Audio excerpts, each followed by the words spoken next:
안녕하세요. 서초동아고라의 정재민입니다. 안녕하세요. 이민지 변호사입니다. 자, 오늘은 반성문에 대한 이야기를 좀 해볼까 하는데요. 사실 이제 실제로 이제 뭐 교도소를 가서 쓰는 사람도 있지만 재판을 받는 중에 쓰는 분들도 많고 실형을 받지 않더라도 그냥 벌금형만 받는 좀 비교적 경미한 경우에도 반성문 쓰면 좋은 거 아니야?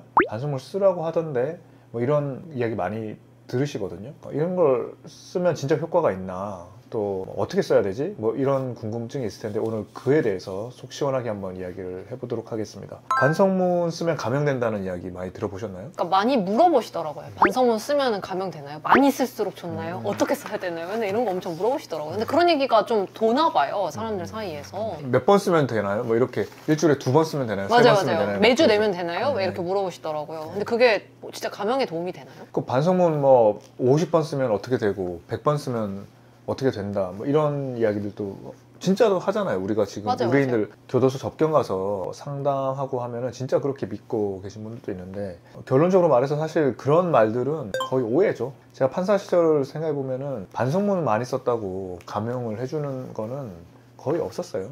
아니 그러면 판사님들이 실제로 반성문 읽어보지도 않는다 이런 말도 사실인가요? 그 틀린 말이라고 할 수 없죠. 판사는 증거로 재판을 하잖아요. 증거로 확인되는 것만 팩트를 인정해서 그 증거로 확인된 팩트를 바탕으로 유무죄도 정하고 형량도 정하는데 반성문은 그냥 자기 마음으로 그냥 반성한다 이거잖아요. 그러니까 그거 가지고 뭘 할 수 있는 게 별로 없죠. 근데 물론 이런 건 있죠. 그러니까 반성문을 쓰면 형량이 낮아진다? 이렇게 하는 이유는 그 어떤 사람한테 뭐 집행유예나 어떤 형량을 감형하는 그런 판결문에 그런 이유를 쓸 때 뭐 여러 가지 이유도 다른 사정도 쓰면서 같이 피고인이 진지하게 반성하고 있는 점 이런 거를 많이 써요. 실제로 옛날에는 더 많이 썼고 지금도 많이 쓰고 있는 편이긴 한데 그런 거 보고 그럼 반성문을 냈기 때문에 저렇게 감형을 해주는구나 이렇게 오해하는 분들이 많은 것 같아요. 판사가 이제 반성하니까 감형한다 이거는 반성문을 내서가 아니라 부인하고 다투지 않는다는 뜻이에요. 그러니까 우리가 같은 죄를 저질렀는데 똑같은데 증거가 똑같은데 딱 봐도 판사가 다 유죄인데 한 사람은 아유 제가 잘못했습니다. 제가 잘못을 인정하고요. 피해자한테 사과를 하겠습니다. 제발 선처를 부탁합니다. 이렇게 이야기하는 거하고 나는 안 했는데요. 나는 내가 하지 않았고요. 나는 피해자가 더 잘못한 겁니다. 라고 했을 때 후자의 사람을 더 세게 처벌하는 게 당연하잖아요. 정의로운 거잖아요. 근데 그렇게 해서 반성하지 않고 있는 사람에 비하면 반성을 한다는 사람은 되게 자백하고 피해자한테도 사과를 하기 때문에 그걸 덜 처벌하는 거지 상대적으로.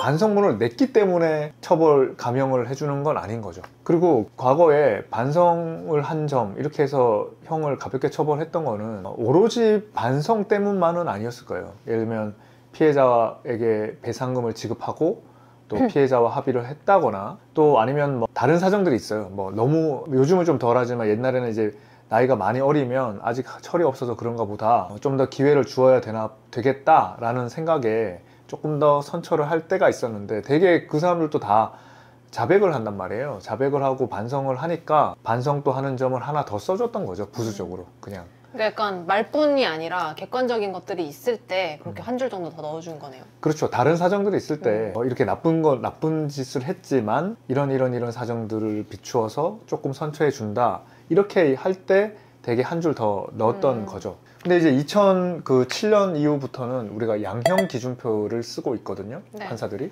근데 양형 기준표에 보면 기본 영역이 있는데 가중 영역이 있고 감경 영역이 있어요. 그러니까 가중은 형을 더 덧붙여야 되는 그런 사유들이 있는 거고요. 뭐 아주 조직적으로 했다거나 아주 의도적으로 했다거나 피해가 불특정 다수인에게 발생했다거나 뭐 그런 것들이 가중 영역의 대표적인 예죠.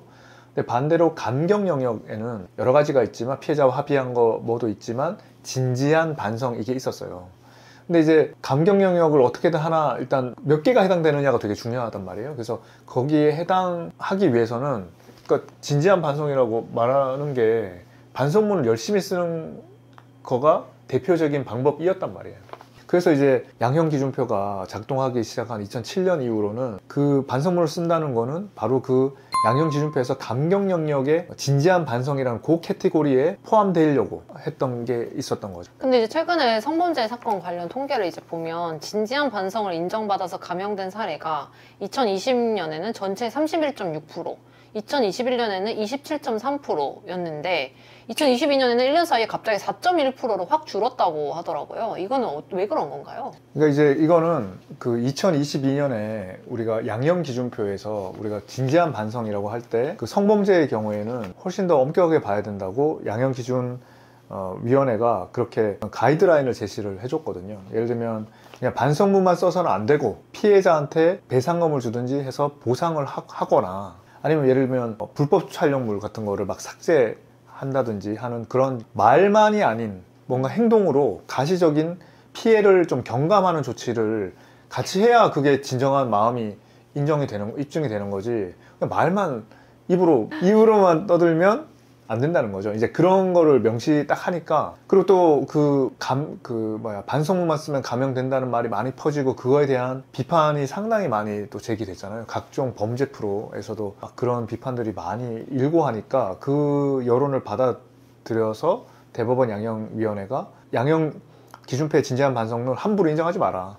반성문 썼다고 무조건 인정하지 마라. 가시적인 뭔가를 해야만 인정해라. 이런 식으로 가이드라인을 줬던 거죠. 그러니까 확 떨어지는 거죠. 아니 그러면 이제 반성문은 정말 뭐 아무런 효과가 없는 건가요? 써도 소용이 없나요? 어떤 사람은 뭐 반성문을 다 일주일에 두세 번씩 다 쓰는데 이 사람만 하나도 안 써. 그럼 판사가 어라? 이 친구는 왜 안 쓰지? 이렇게 생각하면서 약간 괘씸죄에 걸릴 수도 있겠지만 이제는 반성문만 써가지고는 큰 효과를 보기는 어렵죠. 예. 그래도 기본적으로 약간 그냥 깔고 가는 그렇죠. 그런 예, 느낌인 예. 건가요? 또 써서 그렇게 나쁠 것도 없잖아요. 나쁠 것도 없어요. 예. 맞아요. 그 마음의 안정을 좀 그렇죠. 주기도 자기도 하고요. 진짜로 그 계기로 진짜 반성도 하고. 네. 예. 근데 그러면 이제 이런 반성문은 어떤 내용으로 써야지 좀 그나마 더 효과가 있을까요? 근데 반성문은 일단 진짜로 반성을 해야죠. 이거 보고 진짜로 이 사람 진짜 반성하고 있다라는 느낌을 줄 수 있게 써야 되는데 근데 그렇게 하려면 어떻게 써야 되나요 하면서 인위적으로 뭔가 자꾸 묻는 사람들은 어떻게 쓰든 그게 다 티가 나요. 진짜로 반성하는 사람 마음으로 쓰면은 그냥 되는 것 같아요. 그냥 뭐 천편일률적인 그런 어떤 미사 여구 같은 문구들이 있거든요. 바야흐로로 시작하는 그런 반성문들, 뭐 이런 미사오구들, 특히 막 글씨도 어디 대필한 것 같은 딱 보면 그런 것들은 별로 안 좋고요. 그리고 약간 출소 후 계획 같은 것도 좀 나의 재범 가능성이 없다는 거를 좀 알리기 위해서 좀 구체적으로 쓰는 게 좋지 않을까요? 그러니까 뭐든지 좀 구체적인 게 좋죠. 내가 만약에 나 착하게 살래 이렇게 이야기할 때 착하게 살래 이걸 100번 쓰는 거랑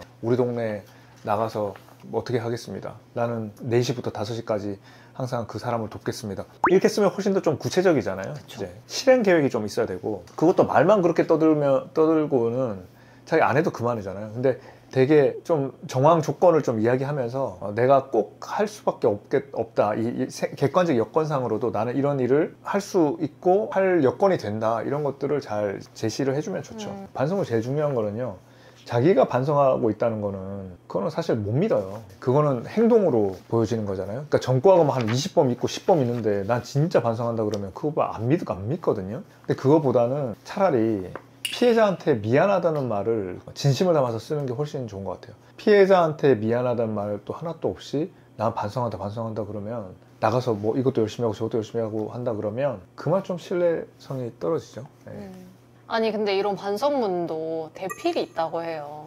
어떻게 생각하세요? 아니 뭐 대치동 애들 그 자기소개서 사실상 대필하듯이 반성문도 대필을 하는 사람도 있겠죠. 뭐 안에서 담배 받고 뭐 이렇게 하는 거. 그 교도소 안에서도 이제 경력 있는 자들이 교도소 안에서 거의 써준다는데요. 판사, 검사 뭐 뺨치는 사람들이 많이 있대요. 엄청 많아요. 그래서 이 사람한테 조언받고 저 사람한테 조언받고 저 사람한테 한 3명 받으면 그냥 뭐 내 형량은 얼마 나오고 로펌 받고 이렇게 해야 되고 저렇게 해야 되고. 근데 대필 같은 경우 티가 나나요? 티가 나죠. 우리가 뭐 중학생들, 고등학생들 대필로 자기소개서 같은 거 쓰면 티 나잖아요. 티 나죠. 너무 자기 말이 아니라 너무 현란한 말을 쓴다거나 너무 딱딱하고 경직돼 있어요. 뭔가 공식을 그냥 가져온 것 같아요. 챗GPT가 써준 거. 챗GPT보다 못 써. 요즘 챗GPT 많이 발전해가지고 옛날 처음 나온 챗GPT 같은 그런 것들이 늘 반복되는 그런 문구들이 있어요. 이제 그런 것들이 자기 쓴 거 아닌 것 같은데 이렇게 할 때가 많죠. 근데 우리도 일상에서 이야기할 때 우리가 또 연설문 같은 것도 누가 어떤 높은 분이 막 연설문 읽고 있으면 그냥 지가 쓴 거 아닌 것 같잖아요. 그쵸. 네, 다 알잖아요. 뭐 기관장이라는 사람이 막 읽고 있으면 근데 그거 다 치우고 되게 일상어로 쉬운 말로 짧은 문장으로 이야기를 하잖아요. 그러면 진짜 자기 목소리 같잖아요. 그러니까 반성문도 진짜 자기가 쓴 거는 좀 쉬운 말로 아주 많이 말해본 그 말을 그대로 저 글로 옮긴 것처럼 그런 느낌이 나거든요. 근데 이제 대필로 쓴 거는 전혀 반대인 거죠. 그런 느낌이 안 나는 거죠. 그쵸. 그럼 기억에 남는 반성문도 없으세요? 아니 기억에 나는 반성문 옛날에 막 딱 보면 섬뜩한 반성문들이 있어요. 막 십자가 수만 개를 그려서 아니면 잘못했습니다, 잘못했습니다. 제가 죽을 죄를 지었습니다. 제가 죽을 죄를 지었습니다. 이런 거 무한 반복하는. 깜지처럼. 예, 그 글도 막 거의 진짜 각져가지고 쓰는 그런 것도 있었고요. 문학적인 것도 있어요. 마약 중독자인데 칼 끝에 걸려 있는 간을 핥아먹던 시베리아 늑대처럼 마약 중독이 이렇게 무서운지 몰랐습니다. 뭐 이런 식으로 그런 문학적인 표현을 막 쓰는 경우도 있고요. 아니 근데 아까 그 막 깜지처럼 잘못했어. 이거 보면 약간 반감 생기는 반성문일 수도 있을 것 같아요. 오히려. 반감보다 무섭죠. 아, 이 사람은 반성이 안 되겠구나. 그러니까 그냥 정신적으로 우리가 보면은 그러니까 딴 세상 사람, 딴 차원에 있는 사람들이 진짜 많거든요. 그냥 이 사람은 뭔가 교화될 수 있겠다는 생각은 잘 안 들죠. 그런 사람 보면은. 그냥 완전히 그냥 쎄한 느낌 있죠. 네. 종합하자면 반성문이 꼭 필요한 거나 아니면 드라마틱하게 뭔가 결정적인 역할을 하는 건 전혀 아니지만 그래도 어느 정도 할 도리를 하면서 그 안에서는 또 진심을 담으면 또 플러스 객관적으로 내가 얼마나 반성하고 있는지 보여줄 수 있는 것들이 있다면 좀 그래도 효과가 작용을 할 수 있다는 말씀이시죠? 그렇죠. 오히려 반성문 막 한 20장, 30장, 40장 쓰면 제가 장담하건데 거의 99% 판사 안 읽거든요. 근데 이제 한 장은 좀 제대로 쓰면 읽은 사람이 되게 많다고 생각해요. 근데 이제 그 한 장을 썼을 때 좀 피해자한테 그 미안하다고도 하고 이 상황이 왜 나쁜지에 대해서 그 내가 정말 나쁜 행동을 했다. 그런 이야기를 하는 거. 그런 것들이 이제 일단 판사가 볼 때 그래도 이 사람이 완전 사이코패스나 저기 딴 나라 사람은 아니구나. 그런 생각을 주게 만드는 것 같아요. 그리고 우리 피해자한테 자기가 잘못한 걸 인정하고 피해자한테 배상하고 이게 출발점이죠. 이제 그 바탕으로 이것까지 잘 쓰면은 거기서 힘이 생기긴 하겠죠. 네, 오늘 반성문에 대해서 한번 이야기를 해봤는데요. 뭐 세간의 뭐 이런저런 오해가 적지 않은 부분이 이 반성문에 대한 것 같습니다. 없이 또 진짜 혹시 살다가 잘못하셨다 그러면 진지하게 진심을 다해서 반성문을 쓰시고 또 피해자한테 사과와 배상을 해주시는 것이 선처를 위한 지름길이라고 말씀을 드립니다. 네, 오늘 여기서 인사드리겠습니다.